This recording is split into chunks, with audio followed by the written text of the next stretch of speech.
Hello friends, welcome to Defence Matrix. जैसे कि हम जानते हैं, इंडियन आर्म्ड फोर्सेस द्वारा करीबन 30,000 करोड़ का प्रोजेक्ट चलाया गया है, जिसके अंतर्गत 87 मीडियम एल्टीट्यूड लॉन्ग रेंज यानी कि मेल यूएवीज जो हैं ये लिए जाने हैं और ये डोमेस्टिकली डेवलप्ड यूएवीज होने चाहिए।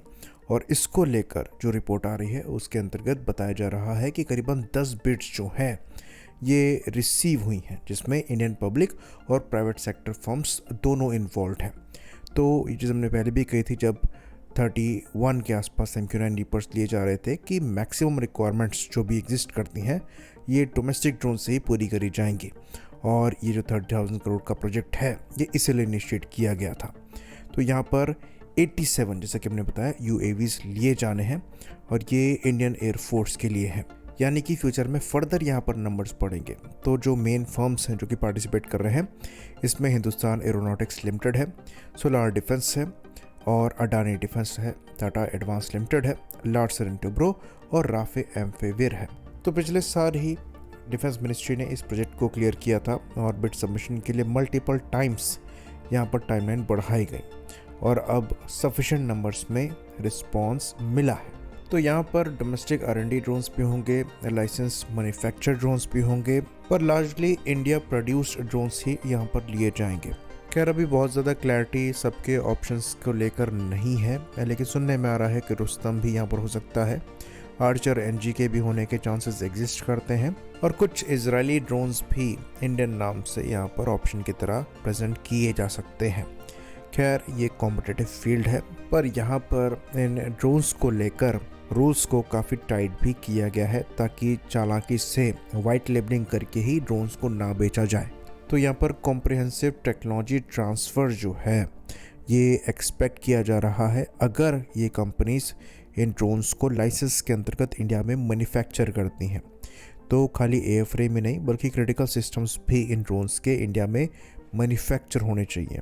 तो जिस तरीके की भी रिक्वायरमेंट आए, चाहे ये MRO को लेकर हो, मॉडिफिकेशन को लेकर हो, जो कंपनी भी अपने ड्रोन्स को ऑफर कर रही हैं उनके पास ये कैपेबिलिटी हो कि वो खुद से ये कर पाए बिना OEM को इन्वॉल्व किए हुए। क्योंकि ये परेशानी पास में फेस करी गई है कि इन सिस्टम के साथ जब परेशानी आती है तो लाइसेंस जो मैन्युफैक्चर करके प्रोडक्ट कंपनी आपको दे रही है उसके पास ये कैपेबिलिटी नहीं होती है कि उन चीज़ों को ये रिपेयर कर पाए या फिर मॉडिफिकेशन किसी भी तरीके के अंडरटेक कर पाए। ये OEM को कांटेक्ट करते हैं और वहाँ से डिले होती है तो ओवरऑल डिले हो जाती है। तो इन कंपनीज़ को ये इंश्योर करना पड़ेगा कि सिग्निफिकेंट टेक्नोलॉजीज़ जो हैं ये खुद अपने पास रखें और खुद में इनके पास ये कैपेबिलिटी हो कि ये ड्रोन्स इनके लिए सेल्फ सस्टेनिंग हो।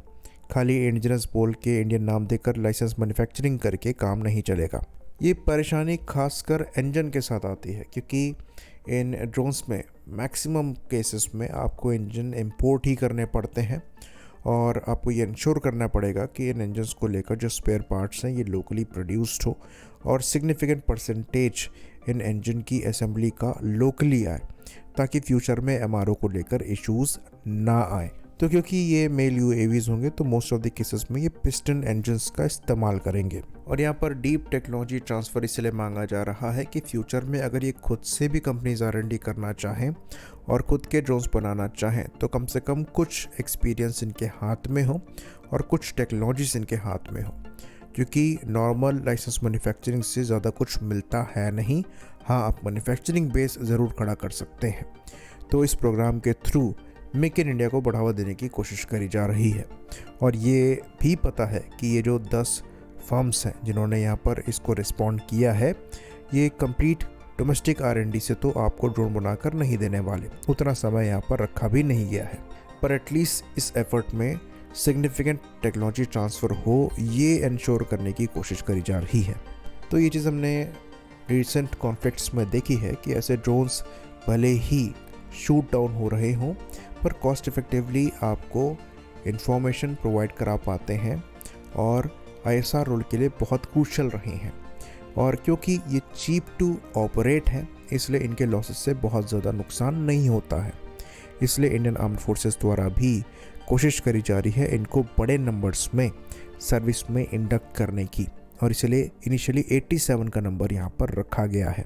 खैर अब यहाँ पर देखना इंटरेस्टिंग होगा कि किस किस तरीके के ड्रोन्स यहाँ पर ऑफ़र किए जा रहे हैं और कौन कौन सी पार्टनरशिप यहाँ पर हो रही है।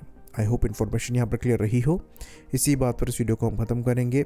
लाइक करिए, सब्सक्राइब करिए। जय हिंद।